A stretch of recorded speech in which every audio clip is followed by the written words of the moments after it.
Hi, everybody. Welcome back once again to Charlotte, North Carolina. Well, this is it, the moment that we have been waiting for, the crowning of the National Championship Putter. I'm Frank Lieber, along with David Lloyd, the Commissioner of the Professional Putters Association, and Billy Packer to call the action for you today. And on the basis of how these two gentlemen have played so far, we should have a great finals match. Fantastic, Frank. We've had, in fact, 6 excellent weeks of competition.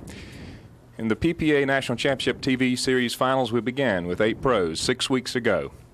Today, in the 7th show, we come down to the finals between Ed Haggerty, Jeff Vestep. The winner receives $10,000 and the coveted title of PPA National Champion. The loser today, the runner-up, receives $3,000. This will be the 23rd consecutive year that PPA has brought to you TV series matches trying to bring out and point out the outstanding capabilities of putters from around the world. This will be the 22nd national title to be won by a PPA pro. It proves to be an outstanding match because we've got some fantastic young pros here. Billy, tell us about Ed Haggerty. Well, of course, Ed's been with us for quite some time now. His TV record's amazing. He's only ever lost 1 time on TV. He's a senior at North Carolina State University. He was the 1978 Rookie of the Year, the 1980 Putter of the Year, and I'd have to say here in 1981 he's respected by everybody as probably the outstanding putter in the world today. Ed Haggerty from Charlotte, North Carolina will be tough to beat, Frank. The young man he's going against is 19 years old from Dayton, Ohio. He just wowed everybody in his last appearance when he recorded 10 aces in 16 holes and closed out Gary Benfield, 4 up and 3 to play. Jeff Vestep is in his 3rd year as a pro. He had to beat off some tough competition to get here to the finals, but he has reached the finals, and we'll be ready to go with our championship match as we tee it up on number 1 in just a moment. Ed Haggerty has the edge and experience, but the moxie that Jeff Vestep has shown has impressed everyone as they shake hands with Tommy Hogue, our tournament official, ready to tee it up on number 1 before one of the larger galleries that we've had for a finals match, David. It's been fantastic. The gallery's been so supportive. And again, as Ed says there, this is the title he has wanted, the only one that he has never received, never won. He's won a lot of titles. Obviously, the Putter of the Year, won 3 major $10,000 tournament events in a row, the first time in the PPA history. Outstanding young pro. He'll be the favorite with this gallery, certainly, because he is from Charlotte, hometown boy, going against Vestep, who is from Dayton, Ohio, and a very cool customer. He has shown us when he gets hot, he got that stroke work, and he really, really can putt. 2 strings of 4 aces in a row in his last match. That looks awful good. Yep. And it does. He said he wanted to get in this situation just like he was in the Mark Portugal match where he got on top and just said, try to catch me. He came out in that match, his quarterfinal match, with 2 straight aces, had Portugal up 3 up at one point of the front 9, and Mark never really could recover, despite the fact he came back nicely. Vestep plays the course. He does not play the opponent. He looks at that hole. Wow. He's wasting no time, Billy. Yeah, I think another thing's going to be interesting about the match that the carpets are dry, they're fast, and as opposed to some of the practice rounds we've had in some of the early tournament matches where the carpet was a little bit wet and slower, this is going to make for some great putting. 2 excellent pros. Oh, it's not there, and so Haggerty finds himself in the same position that Mark Portugal was in his quarterfinal match with Jeff Vestep, and that is 2 down after 2 holes. Well, you know, before everything started here, we were down to 8 men. People around the camps were saying, hey, you better watch out for this kid because he is really playing well, and he proved to be every bit as good as his press credentials. There's quite a bit of difference in prize money here. We've talked about the national championship title in the PPA, but $7,000, $10,000 to the winner, $3,000 to the runner-up. $7,000 over 18 holes, match play elimination. That's a lot of money. He used it off the side. Oh, he was lucky there. He was lucky there. Got his 2. Notice how he backed away. Something was bothering him, maybe a fly, bug or something. Haggerty now with a chance to ace number 3 and pull within 1. And does so. That's not an easy hole. Hag says that the Southerners haven't won this tournament for quite some time, and he's wanting to go ahead and not only uphold the tradition of Charlotte being a great putter's town, but also being in a situation where he wants to bring it back to the south. South shall rise again. Number 4. Nice stroke. Just off to the right. Off to the right, ball stays to the right.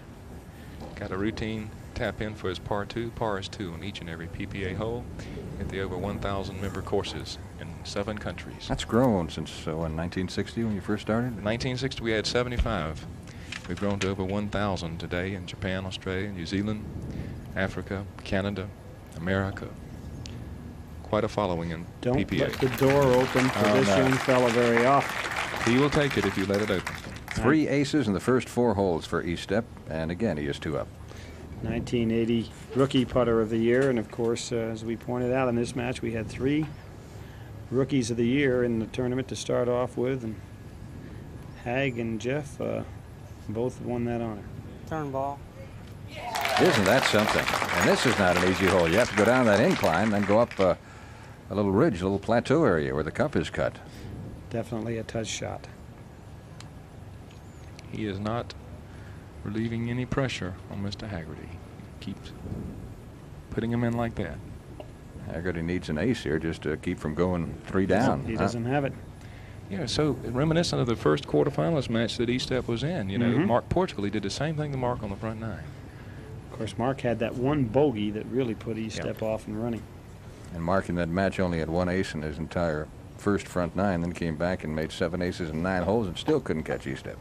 Haggerty just has 1 ace now, the first 5. Oh, he almost got it. Turned on him, about a 180. Number 6 has really been a tough hole for everybody. It's not a catch-up hole at all. You know, I think Jeff's this is a stay-even hole. Right, I think Jeff's comments before the Mark Portugal match could be appropriate for this match. Also, he said, you know, I feel he's definitely one of the best, but I feel I have as good a chance as anyone to beat him. I'm not going to be intimidated. It's going to go. Oh, no, it's not going to go. It hangs right on the lip. Oh, and he needed that. Yes, sir. Ed was trying to stomp it on in. So he will remain 3 down after just 6 holes of play.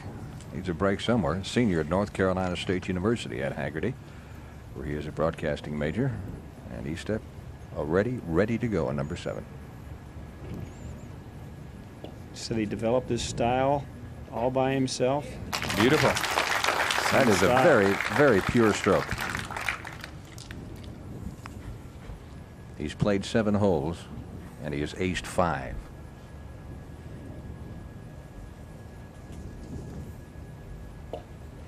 Talk about the pressure coming on now. Ooh. Ed's in real trouble. I would say so. 4 down now. This is match play, hole by hole, so Ed does not need to putt out. He can just pick up, and that he's lost the hole. And here's where the pressure mounts, and the fact that Jeff was ready and over his putt before Ed ever picked up his ball to show you how that pressure, you have no time to relax and get your composure back. Ooh. Oh, He just did clear it, didn't he? He doesn't know anything but a 1. 6 under par after 8 holes. Unbelievable. Remember his last match, what he was 10 out of 11? 10 out of 16? 10 out of 10 16. out of 16. Right. Closed on 16th hole. Ed's got to make this one. And does. And stops the bleeding at that point a little bit. He remains 4 down. I don't recall in any of our matches that anyone has been 4 down, period, much less 4 down and come back and won it. You notice, Jeff, he just will not let up. He just gets ready to putt immediately. He liked it. And he got it. See, he'll go right to the next hole. He'll be ready to roll. And for Ed Haggerty, he has got to maintain something here. Estep 7 under par in the front 9, 7 aces in 9 holes. Blistering pace. Ed's looking. He got it. Had Got it to stay 4 down. Well, he needed that, obviously. It's his 2nd ace in a row, but still, despite the fact that he recorded 3 aces on the front 9, he is still 4 holes down. And we'll be back with more from Charlotte in our battle for the national championship in just a moment. Ed, you started off this match on the basis that the South will rise again, but this Yankee just isn't letting up here.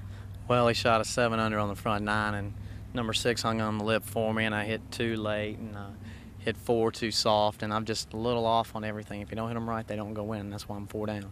One of the things I've noticed in all his matches is that when he gets a man down or gets an opening and gets the honors, he just doesn't give you an opportunity to regain composure. Is there anything you can do other than regaining the honors yourself to slow him down? Well, like I said, number 6 would have gone in. I would have cut it back to 2 and would have had the honors going in number 7, which he aced, and I missed behind him. So instead of being 2 down with the honors, I'm 4 down and still don't have the honors. And it makes a lot of difference, and he's playing real well.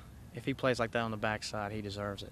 He's been very tough. Of course, the people that he's gone through to get here have been just absolutely amazing, the quality of people that he's beaten. He's beaten a lot of outstanding people, and Mark Portugal, Ray Browning, Dick Florin. That's no easy crew to get by, and he's done it fairly easily.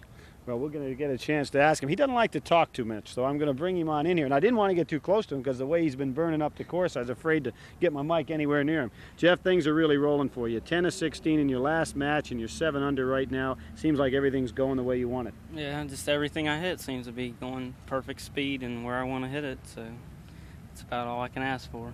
More so than anybody that I've seen play in quite some time, when you get the honors, you march on to that next hole.